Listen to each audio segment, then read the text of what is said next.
Hola, esto es la Biblia, y esta es la historia de Jesús en la tierra, llena de significados espirituales.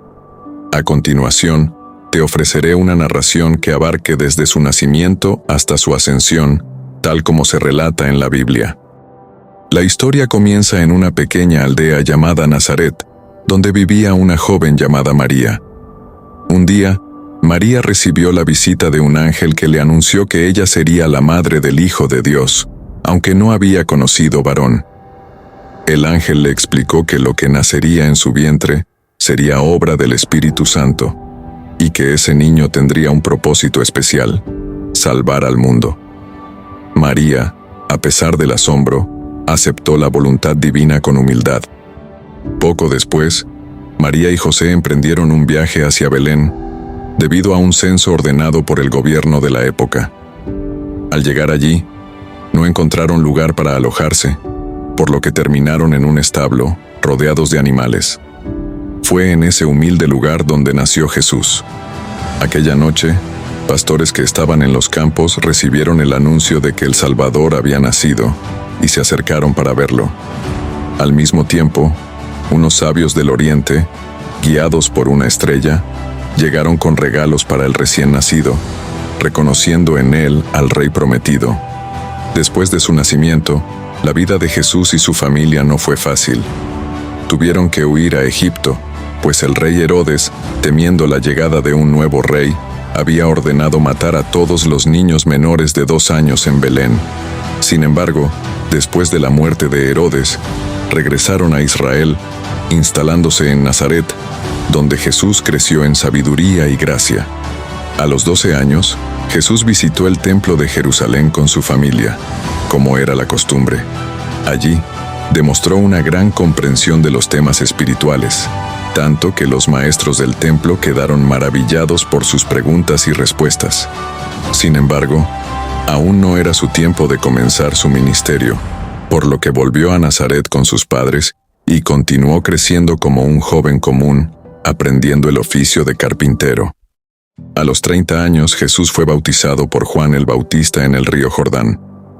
Este fue un momento clave en su vida, pues durante el bautismo, los cielos se abrieron y una voz del cielo proclamó que Jesús era el Hijo amado de Dios.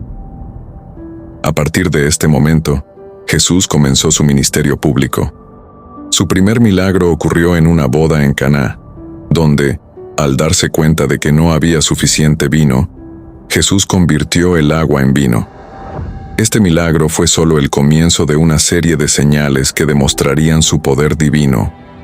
Durante los siguientes 3 años, Jesús recorrió ciudades y aldeas, predicando sobre el reino de Dios, curando a los enfermos, expulsando demonios, alimentando a multitudes y resucitando a los muertos.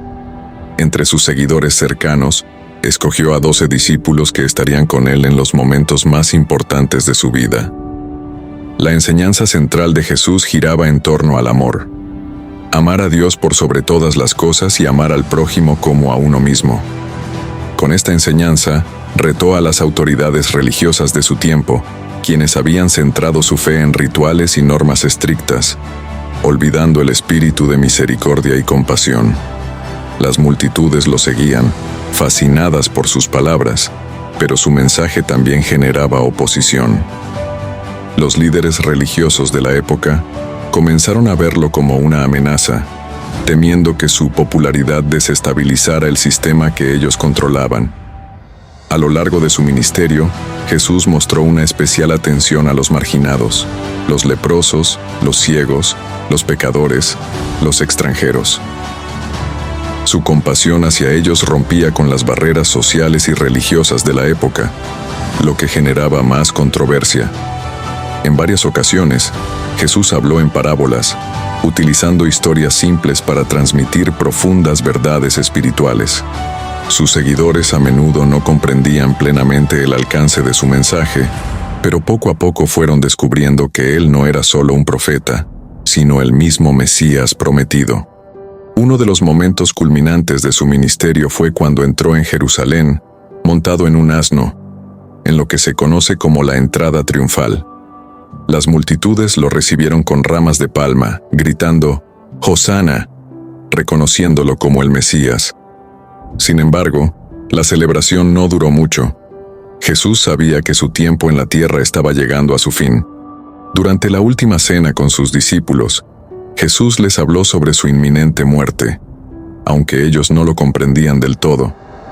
En ese momento, instituyó un ritual que hasta hoy se recuerda: el compartir del pan y el vino como símbolos de su cuerpo y sangre, que serían entregados por la salvación del mundo. Esa misma noche, Jesús fue traicionado por uno de sus discípulos, Judas, quien lo entregó a las autoridades por 30 monedas de plata. Jesús fue arrestado y llevado ante los líderes religiosos y más tarde ante el gobernador romano, Pilato. A pesar de que Pilato no encontró culpa en él, cedió ante la presión de la multitud y Jesús fue condenado a morir crucificado. El camino al Gólgota, el lugar de la crucifixión, fue doloroso. Jesús, después de haber sido golpeado y torturado, cargó su propia cruz hasta el lugar de su ejecución. Allí fue clavado en la cruz, junto a 2 criminales. Durante las horas que estuvo colgado, pronunció palabras de perdón, misericordia y cumplimiento de su misión. Finalmente, con un fuerte clamor, entregó su espíritu. Tras su muerte, el cuerpo de Jesús fue colocado en una tumba prestada. Sin embargo, al tercer día, las mujeres que habían ido a embalsamar su cuerpo encontraron la tumba vacía. Un ángel les anunció que Jesús había resucitado. Este evento marcó el inicio de una nueva etapa en la historia de la humanidad, la victoria sobre la muerte y el pecado. Jesús se apareció a sus discípulos y a muchos otros durante 40 días, dándoles instrucciones y preparándolos para la misión de llevar su mensaje al mundo. Finalmente, en el Monte de los Olivos, Jesús ascendió al cielo, prometiendo que volvería algún día.